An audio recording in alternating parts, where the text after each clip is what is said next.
శ్రీభగవానువాచ అశోచ్యానన్వశోచస్త్వం ప్రజ్ఞావాదాంశ్చ భాషసే గతాసూన గతాసూంశ్చ నాను శోచంతి పండితాః. అర్జున, అసలు దేని గురించి నీ బాధ? ఎవరిని గురించైతే శోకించకూడదో వాళ్ళని గురించి శోకిస్తున్నావు. పైగా అన్నీ తెలిసిన పండితుళ్లా మాట్లాడుతున్నావు. నీ ఆలోచనలని సమర్థించుకునేలా నీకున్న మిడిమిడి జ్ఞానాన్ని వాడుతున్నావు. తెలియని దాని గురించి నీకు తెలిసినట్లు చెప్పుకోకు. నిజమైన పండితుడెవడో తెలుసా? ఏది నిజమో ఏది కానిదో, సత్యమేదో అసత్యమేదో తెలుసుకుని లేని దాని గురించైనా ఉన్నదాని గురించైనా ఎలాంటి బాధ చింత లేకుండా ఉండేవాడే పండితుడు. నువ్వు పండితుడివా?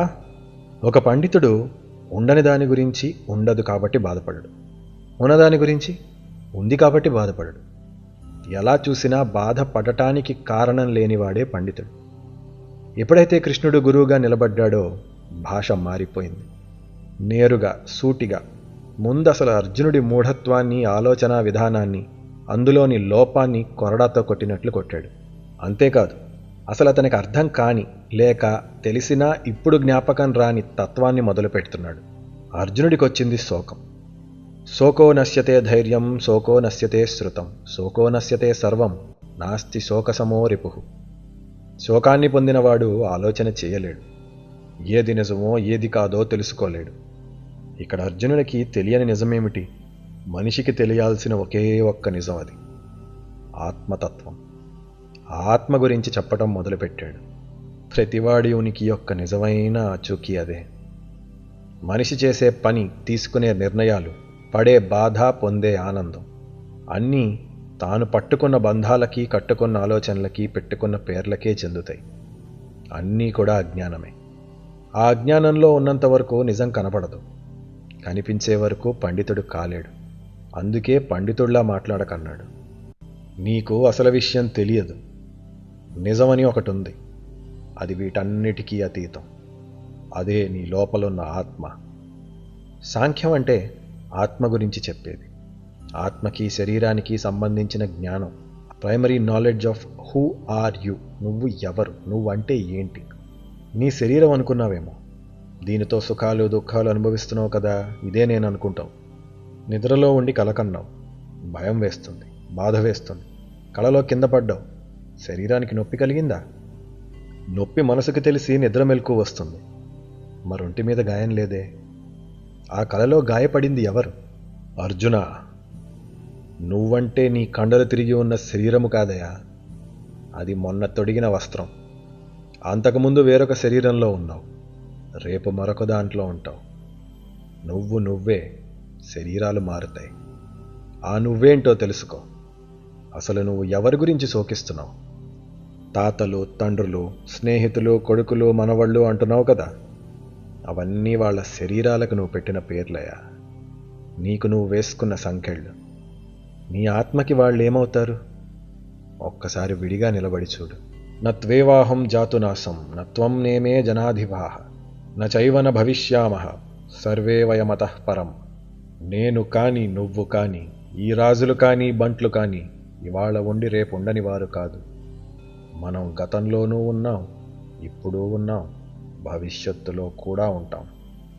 సమస్యంతా మనమంటే నీకున్న పరిభాషలో ఈ శరీరం. అది కాదు మనమంటే. మనలో ఉన్న ఈ ఆత్మ, అది మనమంటే. ఈ ఆత్మకి శరీరం ఒక వాహనం. శరీరానికి గతము భవిష్యత్తు ఉంటాయి. ఆత్మకి కాలంతో పని లేదు. అందుకే పండితుడు గతాన్ని కానీ భవిష్యత్తుని కానీ ఆలోచించడు. ఎప్పుడూ ఉండేవాడికి కాలంతో పనే ఉంది. ఇవాళుండి రేపు పాడయ్యే వాటికి టైం అవసరం. ఎప్పుడు అలానే ఉండేదానికి టైంతో పనేంటి? అవసరానికి ఒక రూపం పొంది పనయ్యాక వదిలిపోతాం. నిజానికి సాంఖ్యం కేవలం మొదటి అడుగు. అంటే ముందు రూట్స్ నుండి, ఫౌండేషన్ నుండి వస్తున్నాడు కృష్ణుడు. అందులో కృష్ణుడు మనం అన్న పదం వాడాడు. ఏంటంటే, నీలోనూ నాలోనూ ఉన్నది ఆత్మే, అందరం ఒకటేనయ్యా, అది నాకు తెలుసు, నీకు తెలీదు, అంతే తేడా అంటున్నాడు. తెలిసిన నాడు నువ్వు నేను ఒకటైపోతాం. అసలు అర్జునుడు ఆలోచన విధానమే తప్పు అని మొదలుపెట్టాడు. అంటే నువ్వు దేని గురించి బాధపడుతున్నావో అది తప్పయా, అది నిజం కాదు, నీకు తెలియట్లేదు, తెలుసుకో. నీవు నేను ఒకటే, అందరం ఒకటే. నువ్వు దేని గురించి బాధపడుతున్నావు? వాళ్ళనెవరినో నేను చంపేస్తున్నా అంటున్నావు. వాళ్ళు నువ్వు అంటే ఎవరు లేరిక్కడ. మీరనొచ్చు, అలాగని కంటి ముందు కష్టం అబద్ధం కాదు కదా మరి. అంతటి అర్జునుడు అంత బాధ చెప్పుకుంటే ఇదంతా శరీరానికి వెళ్ళే ఆత్మ కాదంటే సరిపోతుందా? అది సైకలాజికల్గా మనస్తత్వాన్ని పట్టుకుని మాట్లాడాలి. కనుక ముందు అర్జునుణ్ణి తన శరీరానికి దూరంగా నిలబెట్టి చూసే ప్రయత్నం చేస్తున్నాడు. దాన్ని గమనించమంటూ చెప్పేందుకే సాంఖ్యం. ముందు మూలంలోకి వెళ్ళి అసలు నువ్వు, నేను, వారు, వీరు అని నీ అపోహలున్నాయి చూడు, దాని మూలాన్ని వెళ్ళి ఛేదిస్తున్నాడు. నువ్వు ఆత్మవి, శరీరానివి కాదు అంటున్నాడు. అలా అని శరీరం పొందే వికారాలన్నీ చూపిస్తున్నాడు.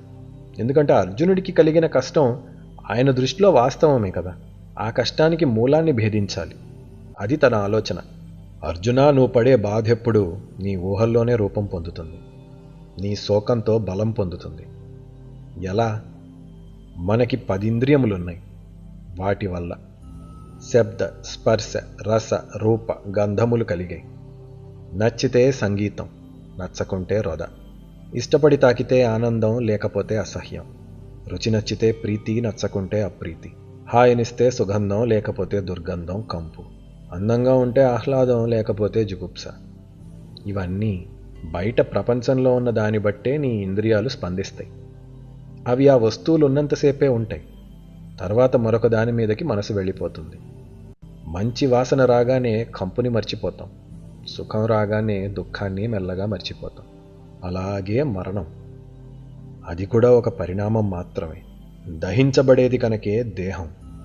అది పాలిపోతుంది, వాలిపోతుంది, రాలిపోతుంది, కాలిపోతుంది. దాన్ని పట్టుకుని ఉంటావా? దాని మీద మోహంతో ఉంటే నీ బాధలన్నీ ఆ దేహానికి సంబంధించినట్లే అనిపిస్తాయి. మనిషి చేసుకునే పండగలు, ఏడ్చే ఏడుపులు అన్నీ కూడా దేహం పరిభాషలో ఉన్నవే. ఆత్మకవి ఏమీ ఉండవు. సంపద వేరు, సంపన్నుడు వేరు. ధనవంతుడు అని ఒకడిని అంటాం. ధనవంతుడంటే ఎవరు? ధనం ఉన్నవాడా, లేక ధనాన్నే ధనవంతుడు అంటామా? అతని విలువ అతని ధనం. అలాగే నీ విలువ నీ ఆత్మ. అది నీ ధనం. నీ తండ్రి పాండురాజు చిన్నప్పుడు చనిపోయాడు. నీకేమన్నా అయిందా దానివల్ల? నీ తల్లి ఒకనాడు చనిపోతుంది. నీ అన్న చనిపోతాడు. ఎదురుగున్న ద్రోణుడు, కృపుడు కూడా యుద్ధం వచ్చినా రాకపోయినా చనిపోతారు. భీష్ముడు అంతే. అప్పుడు ఏమైపోతావు? చనిపోతావా? లేదు కదా. వారెలాగోలా చనిపోతారు కదా. కనుక నీ బాధ వారు చనిపోతారని కాదు, నువ్వు చంపుతావని. నువ్వంటే ఎవరు? నువ్వు చంపేది ఎవరిని? అది ఆలోచించు. నీలోనూ వారిలోనూ ఉన్నది ఆత్మనే. వారి శరీరాన్ని నువ్వు పడగొడితే ఆత్మ వేరొక శరీరాన్ని వెతుక్కుంటుంది. వారికి వచ్చిన హానేముంది? ఆత్మ వదిలిపోగానే అది ఇక భీష్ముడు కాదు, ద్రోణుడు కాదు, శవం. అయినా కూడా ఆ శవాన్ని పట్టుకునే ఉంటావా? కనపడని ఆత్మని పట్టుకోగలవా? దేని పట్ల నీ మోహం? ఏది చస్తోందని నీ బాధ?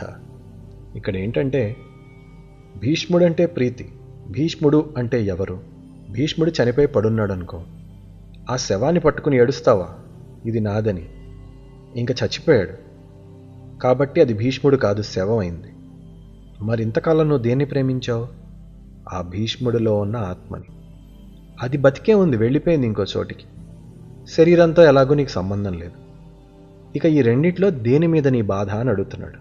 మాత్రా స్పర్శాస్తు కౌంతేయ శీతోష్ణ సుఖదుఃఖదాహ ఆగమాపాయినో నిత్యాన్స్తా స్థితిక్షస్వ భారత. చలికాలంలో వణికే చల్లదనం ఎండాకాలంలో చెమటగా కరిగిపోదా? వర్షంలో తడిసిన ఒళ్ళు గాలికి ఆరిపోదా? వీటన్నిటికీ దుఃఖపడి కూర్చుంటావా? లేదు కదా.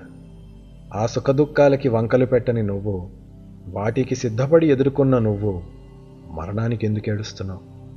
అది అంతే కదా, ఒక పరిణామం. చలి, ఎండ, గాలి, వాన, అలాగే మరణం. యుద్ధ భూమిలో ఇందరం ఉన్నాం. యుద్ధం చేయడం ధీరత్వం అనుకుంటారు అందరూ. అర్జున, ధీరుడంటే ఎవరో తెలుసా? బయట జరిగే మార్పులకి లోపల మారకుండా ఉండేవాడు నిజమైన ధీరుడు. అది ఎలాంటి మార్పైనా, అది అందమైన వస్తువైనా, ఇష్టమైన మనిషి అయినా, కోరుకున్న పదవైనా, కావాల్సిన సంపదైనా, ఒకటి ఉందని పొంగిపోక, ఒకటి లేదని కృంగిపోక అలా నిలబడి ఎవడు ఉంటాడో వాడు ధీరుడు. సృష్టిలో ప్రతిదీ అయితే నీకు దక్కి సుఖపెడుతుంది, లేక నిన్ను విడిచి బాధ పెడుతుంది. అంతే. ఇక నీ స్థాయి ఎక్కడుందో నువ్వే ఆలోచించుకో. యం హిన వ్యధయంత్యేతే పురుషం పురుషర్షభ సమదుఃఖ సుఖం ధీరం సో అమృతత్వాయ కల్పతే. కండబలమో గుండె ధైర్యమో ఉన్నవాడు కాదర్జున. కోరికలకి ఫలితాలకి పైన నిలబడి చలించకుండా ఉన్నవాడు ధీరుడు. నిజానికి అలాంటి వాడికి శరీరం తీసుకోవాల్సిన అవసరం కూడా ఉండదు. వాడే నన్ను చేరి నేనవుతాడు. ఈ చక్రం వెంట పరిగెత్తే బ్రతుకిక బీడతాడు. అది నిజమైన జ్ఞానం. ఎందుకంటే ఆ జ్ఞానం వస్తే కానీ జీవితం అనే యుద్ధాన్ని ఎవ్వరూ గెలవలేరు. కాబట్టి ఓ ధనంజయ, సృష్టిలో నిజమైన ఐశ్వర్యం జ్ఞానం. ఎలాంటి జ్ఞానం? ఉన్నవి రెండు, సత్ అసత్. సత్ అంటే ఉన్నది, నిన్న ఇవాళ రేపు ఎప్పటికీ అలాగే ఉండేది. మరి అసత్ అంటే ఒక్కోసారి ఒక్కోలా ఉండేది. దానికంటూ విశ్వంలో శాశ్వతమైన ఉనికి లేనిది, నిరంతరం మార్పు చెందుతూ ఉండేది. నాసతో విద్యతే భావో నాభావో విద్యతే సతః ఉభయోరపి దృష్టోంతస్త్వనయోస్తస్త్వదర్శిభిః. నీ చుట్టూ ఉన్నవాటిలో ఈ రెంటిలో ఏది ఏంటో తెలుసుకోవటమే నిజమైన జ్ఞానం. ఖచ్చితంగా ఉండదని అనుకున్నాక దేని గురించి బాధ? అది అసత్. మారిపోయే అసత్తుని ఉపయోగించి కదిలే జీవితాన్ని గడపటమే తప్ప అదే నిజమని శాశ్వతమని అనుకుంటే ఎలా? మార్పు చెందే దేని వెంట పడినా నీ పరుగు ఆగదుగా. మారని దాన్ని పట్టుకుంటే పరుగు పెట్టే అవసరమే ఉండదుగా.